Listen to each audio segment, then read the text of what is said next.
Et il y a eu aussi 2 incendies bizarres récemment en région parisienne. Autre genre de polémique, le ras-le-bol d'automobilistes contre les fameux dos d'âne dans les rues.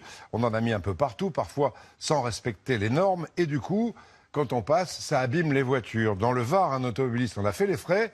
C'est sa mairie qui a dû payer les frais. Du côté de Roquebrune-sur-Argent, Anouchka Flieder et Dominique Guillot.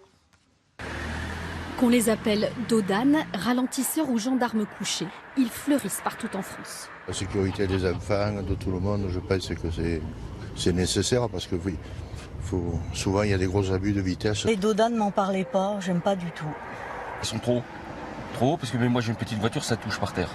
Pourtant, selon la loi, ils ne doivent pas mesurer plus de 10 cm de haut, pas plus de 4 mètres de long, une pente comprise entre 7 et 10%. Pour s'en assurer, Thierry Modolo inspecte tous les ralentisseurs de sa région. Bon ben là José, on s'aperçoit que celui-là est à la bonne hauteur.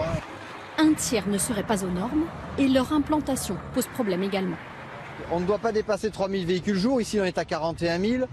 On ne doit pas être en sortie d'un virage, or un rond-point est un virage. Ça le rend dangereux et de toute manière ça le rend illégal par rapport au texte de loi. Un ralentisseur illégal, c'est la possibilité de se faire indemniser en cas de dégâts sur sa voiture. Alain a obtenu 2 000 € pour ses réparations. Quand j'ai passé sur le gendarme couché, derrière la roue, j'ai aussi cassé le détecteur en dessous de la roue. C'est l'assurance de la mairie qui va payer parce que le gendarme couché a été déclaré non conforme par un huissier. Dans la commune, il y a 14 ralentisseurs et donc beaucoup de procédures potentielles. Nous allons tous les faire expertiser pour le cas échéant, les corriger, les rectifier. Ça va vous coûter de l'argent ou pas ? Pas tant ces expertises, mais vous savez, après, on fera payer aussi les entreprises qui les ont réalisées, pas dans les normes, quoi. De nombreuses mairies ont réalisé elles-mêmes les ralentisseurs de leur commune. Elles devront donc assumer seules le coût de leur mise aux normes.